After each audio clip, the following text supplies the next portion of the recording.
भारत में आज भी कई छोटे और मीडियम बिजनेस कागजी बही खातों और एक्सेल स्प्रेडशीट पर ही चल रहे हैं। ये एक जाना पहचाना तरीका है और हाँ, काम भी चल जाता है। लेकिन यहाँ एक सवाल पूछना बनता है, क्या ये काम चलाने वाला तरीका असल में बिजनेस को उसकी पूरी ताकत तक पहुंचने से रोक तो नहीं रहा? चलिए आज इसी सवाल की गहराई में उतरते हैं। इस पूरी समस्या को ना एक टपकती हुई बाल्टी यानी एक लीकी बकेट की तरह सोचिए। बिजनेस वो बाल्टी है और मेहनत और पैसा उसमें भरा हुआ पानी। अब मैनुअल सिस्टम में क्या होता है? टूटे हुए फॉर्मूले, कोई एंट्री जो छूट गई या जीएसटी फाइलिंग में थोड़ी सी देरी। ये छोटी छोटी गलतियां उन अनदेखे छेदों की तरह हैं जिनसे बिजनेस की एनर्जी और पैसा बूंद बूंद करके रिसता रहता है। और सबसे खतरनाक बात यह है कि इसका एहसास भी नहीं होता। और यहीं पर आता है मैनुअल अकाउंटिंग का सबसे बड़ा रणनीतिक नुकसान। वो ये है कि बिजनेस के आज के बड़े और ज़रूरी फैसले पिछले महीने के डेटा को देखकर लिए जाते हैं। देखिए, ये सिर्फ एक छोटी मोटी असुविधा नहीं है, ये एक बहुत बड़ा रिस्क है जो बिजनेस को पूरी तरह से गलत दिशा में ले जा सकता है। जरा सोचिए, क्या कोई सिर्फ अपनी कार का रियर व्यू मिरर देखकर आगे ड्राइव कर सकता है? कभी नहीं। तो फिर एक बिजनेस को सिर्फ पिछले महीने की रिपोर्ट्स के भरोसे कैसे चलाया जा सकता है? स्मार्ट ऑटोमेशन बिजनेस को एक लाइव डैशबोर्ड देता है, बिल्कुल कार के विंडशील्ड की तरह, जहां साफ साफ दिखता है कि अभी कितना कैश है, किससे पैसे आने हैं और किसको पेमेंट करनी है। इससे फैसले तुरंत होते हैं और स्मार्ट होते हैं। तो चलिए इन दोनों तरीकों के बीच के असली फर्क को जरा और पास से देखते हैं। एक तरफ है मैनुअल लेजर। इसमें डेटा एंट्री का मतलब है घंटों तक कॉपी पेस्ट करना और इंसानी गलतियों का पूरा पूरा खतरा। बिजनेस की असली तस्वीर भी महीने के आखिर में ही पता चलती है, और जैसे ही बिजनेस थोड़ा भी बढ़ता है, ये पूरा का पूरा सिस्टम चरमराने लगता है। दूसरी तरफ है क्लाउड ऑटोमेशन। यहाँ बैंक फीड से डेटा अपने आप आ जाता है, डैशबोर्ड पर हर एक पल की जानकारी लाइव होती है, और ये सिस्टम बिजनेस के साथ साथ आसानी से बड़ा होता जाता है।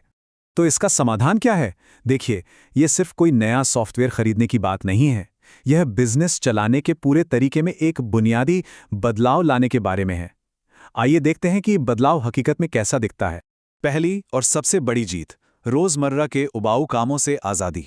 सोचिए जरा, इनवॉइस बनाना, खर्चे रिकॉर्ड करना, बैंक स्टेटमेंट्स को मैच करना, ये सब अगर ऑटोमेटिक हो जाए, इससे न सिर्फ इंसानी गलतियों का खतरा लगभग खत्म हो जाता है, बल्कि टीम के हर हफ्ते कम से कम 10 से 15 घंटे बच सकते हैं।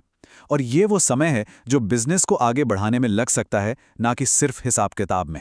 अब ये सोचिए कि महीने या तिमाही के अंत में रिपोर्ट्स का इंतजार करने की कोई जरूरत ही नहीं। किसी भी समय बस एक क्लिक पर बिजनेस की फाइनेंशियल हेल्थ सामने। ये वो ताकत है जो बाजार में होने वाले बदलावों पर तुरंत एक्शन लेने की क्षमता देती है, न कि हफ्तों बाद। ऑटोमेशन बिजनेस के कैश फ्लो में भी तेजी लाता है।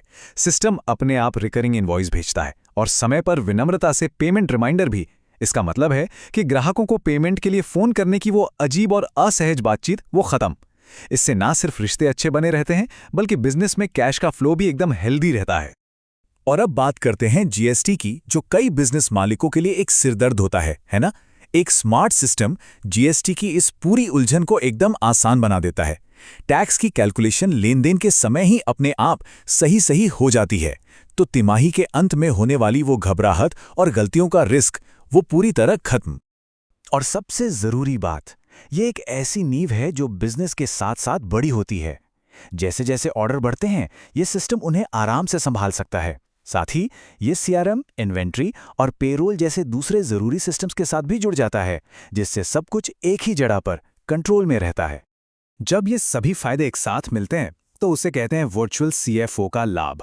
ये सिर्फ समय बचाने के बारे में नहीं है, नहीं, ये एक ऐसी रणनीतिक स्पष्टता और कंट्रोल पाने के बारे में है जो आमतौर पर एक महंगे फुल टाइम सीएफओ को नौकरी पर रखने से ही मिलती है। तो ये वर्चुअल सीएफओ वाला फायदा मिलता कैसे है? इसे एक पिरामिड की तरह परत दर परत समझिए। सबसे नीचे बेस पर रोजमर्रा के थकाऊ काम ऑटोमेट होते हैं। इसके ऊपर मिलती है रियल टाइम जानकारी। ये जानकारी कैश फ्लो को तेज करती है। फिर जीएसटी जैसे कंप्लायंस रिस्क कम होते हैं, और सबसे ऊपर मिलता है एक इंटीग्रेटेड इकोसिस्टम। ये सब मिलकर बिजनेस का एक ऐसा व्यू देता है जो पूरे आत्मविश्वास के साथ फैसले लेने की ताकत देता है। तो अंत में मुख्य बात यह है कि मैनुअल से ऑटोमेशन की ओर जाना सिर्फ एक छोटा मोटा बदलाव नहीं है।